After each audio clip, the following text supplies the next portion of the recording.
ایک بھائی نے کہا کہ لوگ امام حضرات کے سامنے وضو غلط کر رہے ہوتے ہیں، نمازیں غلط پڑھ رہے ہوتے ہیں، لیکن وہ ان کو کوئی نہیں ٹوکتے، کوئی نہیں سمجھا رہے ہوتے، نہ کوئی فرض علوم وغیرہ سکھاتے ہیں، اور بس کرامات وغیرہ اپنے بیانات میں بیان کرتے رہتے ہیں، کیا حکم شرع ہوگا؟ دیکھیں، پہلی بات تو یہ کہ علماء پر بالکل تنقید نہ کریں، وہ کیا کر رہے ہیں یہ ان کی ذمہ داری ہے، انہیں خود اپنا احتساب کرنا ہوگا، اور ہو سکتا ہے وہ کسی صحیح مصلحت کی بنا پر کوئی کام کر رہے ہوں۔ عوام الناس جب اپنے بڑوں کا اور اہل علم کا احتساب کرنے کی طرف آتی ہے تو چونکہ وہ حکمتیں آپ کے پیش نظر نہیں ہوتیں، وہ علم کے درجات آپ کو حاصل نہیں ہوتے جو ان کے پیش نظر ہیں یا ان کو حاصل ہے، تو مسٹیک کے، غلطیوں کے امکانات ہوتے ہیں اور انسان گناہ گار ہوتا ہے۔ اگر آپ یہ سمجھتے ہیں کہ کسی مسجد کے اندر ایسا ہو رہا ہے تو انتہائی دائرہ ادب میں رہ کر امام صاحب سے گزارش کریں کہ حضور مسائل بیان کر دیا کریں، ہماری کوئی نشست رکھ لیں، ہم نوجوان جمع ہو جاتے ہیں، ہمیں دینی مسائل سکھا دیں، قرآن کی تفسیر، حدیث سکھائیں، فقہ سکھا دیں، ہمیں شارٹ کورسز کر لیں جیسے فرض علوم کورس ہیں، اور کوئی طہارت کا کورس ہے، نماز کا کورس ہے، ہم حاضر ہو جاتے ہیں، ہمیں سکھائیں۔ کمیٹیوں سے آپ گزارش کریں کہ وہ کریں کہ اس طرح کے پروگرام رکھیں مساجد کے اندر تاکہ ہمارے نوجوان سیکھیں۔ باقی یہ کہ بہرحال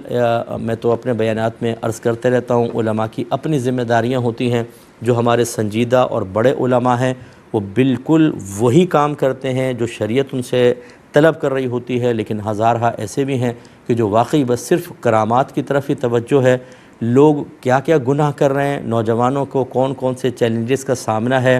کن کن برائیوں کی نشاندہی کر کے ان کے حل بتانے ہیں، اس کا ان کو شعور نہیں ہوتا، وہ اپنی ہی مرضی سے بیان کرتے ہیں۔ مینٹیلٹی میچ نہیں ہو رہی ہوتی، کیمسٹری میچ نہیں ہو رہی ہوتی، سامنے بیٹھے ہوئے شخص کچھ اور چاہتے ہیں، ہم اپنی ہی بس مرضی کے بیانات کر رہے ہوتے ہیں۔ اس کا ہم نے نتیجہ دیکھا ہے کہ 20 سال تک لوگ بیان سنتے رہتے ہیں مسجد میں آ کر، کوئی تبدیلی نہیں آتی، نہ کچھ سیکھنے کا موقع ملتا ہے۔ یہ یقیناً ایک صاحب منصب کے لیے میدان محشر میں گرفت کا سبب بن سکتا ہے۔ ثم لتسألن یومئذ عن النعیم، پھر ضرور تم سے اس دن یعنی برود قیامت نعمتوں کے بارے میں کویسچن ہوگا۔ ہم اگر ایک ممبر پہ بیٹھتے ہیں، لوگ ہمارے سامنے ہوتے ہیں، یہ اللہ کی بہت بڑی نعمت ہے کہ اگر میں ان کو دین سکھاتا ہوں، گناہ سے بچاتا ہوں، پاکیزہ بناتا ہوں، کردار اور اخلاق کی تعمیر کرتا ہوں، ان کو جنت کا راستہ دکھاتا ہوں، سارے میرے لیے ثواب جاریہ ہوں گے۔ اتنی بڑی نعمت، اور پھر ذمہ داری بھی ہے، فرض ہے مجھ پر کہ میں ان کو سکھاؤں، اور نہیں سکھاؤں گا تو میدان محشر میں پھر اللہ تعالیٰ گریف فرمائے گا۔ لیکن بہرحال میں آپ سے گزارش یہی کرتا ہوں عوام سے کہ علماء کی آپ گریف کی طرف نہ آئیں۔ ہاں، دائرہ ادب میں رہ کے اگر محسوس کر رہے ہیں تو گزارش ضرور آپ کر سکتے ہیں۔